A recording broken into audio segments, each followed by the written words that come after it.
So hello, I'm Gerhard Wess. I'm the head of the cardiology department here at the LMU University in Munich.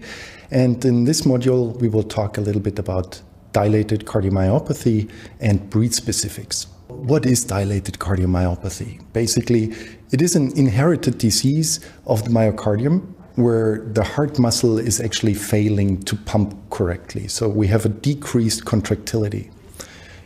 It is most likely an inherited disease in most breeds, and it is usually seen primarily in purebred breeds. So we rarely see that in mixed breeds, dogs. It is also a special thing about dilated cardiomyopathy that the defect, usually a genetic defect, is already present at birth, but the disease only develops later in life. The special feature of that disease in Dobermans is the disease progression. So often, sometimes for several years long, these Dobermans have only ventricular premature contractions. And the owner again thinks, I have a happy, healthy dog. But in this phase, which we also call the occult phase of the disease, actually up to 1/3 of the dogs drop dead suddenly. Later on, the typical classical DCM develops, where the heart has this poor systolic function, and that would be also the stage that is quite easily detected because the dogs show clinical signs, and it's also quite easy to detect that disease on echocardiography. We usually have 3 stages of the disease progression. Usually in the first stage, there is a genetic defect, and that causes some cellular changes. And currently, we don't know exactly what cellular mechanisms are going on there. So we have a normal heart, we have a genetic defect, but we can't diagnose that stage correctly at this time. The second stage would be the occult stage of the disease. So the owner thinks, I have a happy, healthy dog. However, if we look for the disease, we can detect it. There are just no clinical signs. And again, the third stage of the disease would be the clinical stage. There's an abnormal heart, and the dogs actually will show clinical signs. And those dogs are usually then presented to the veterinarian when they have problems. So on this slide, we see the disease progression in Doberman pinschers. And the typical age is on the left side of the screen. So at birth, there's a genetic defect. Between the age of 2 to 5 years, there are usually no visible changes on echocardiogram. However, the dogs will usually show VPCs. And some dogs, but only some dogs, will show the typical echocardiographic changes.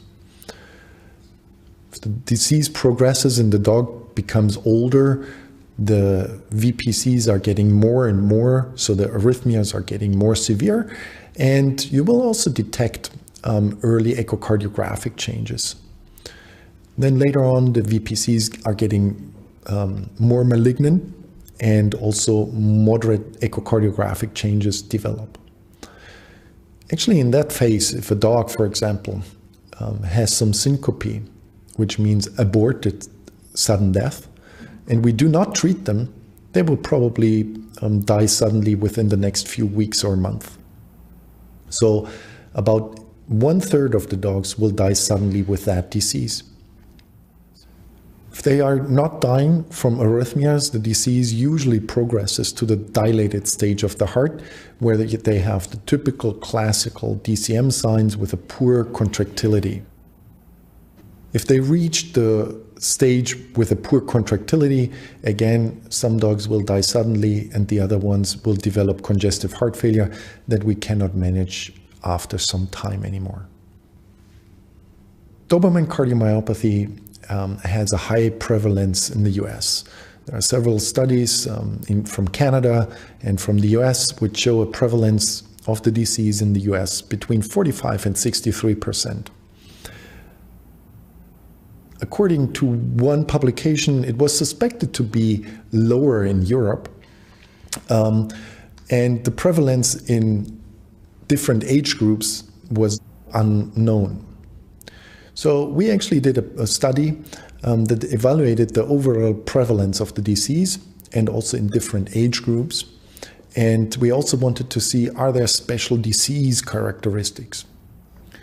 So as you can see here, the prevalence, the percentage of dogs in each age class or age group is increasing the older the dogs get. So if you have very young dogs, the chance that you diagnose DCM in these dogs is very low. If you are going to less than 6 years, you will only detect like 12% of the dogs, for example, in that age group, 4 to 6 years. But if they are then older than 6 years, for example, you have 40 or older than 8 years, over 44% in that disease group. That actually accumulates to an overall prevalence of the disease of 58%.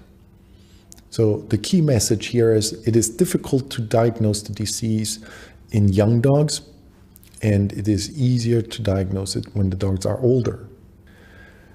We can see here that there is a big difference between the disease progression in male dogs compared to female dogs. So in our study, actually, there was no predominance of any gender. So males get the disease as commonly as female dogs. However, male dogs will develop earlier detectable echocardiographic changes. So they will develop that poorly contracting heart. Whereas female dogs will only have VPCs up to an older age and then only later will develop the typical echocardiographic changes. This also explains why in earlier studies there was a male predominance suspected. It is just that the disease in male dogs is easier to diagnose because then they have these typical echocardiographic changes. So to summary, the Doberman cardiomyopathy is male and female dogs get the disease equally affected, but they have a different disease progression. Male dogs get the disease earlier with the classical DCM signs, whereas female dogs remain longer in the arrhythmogenic stage.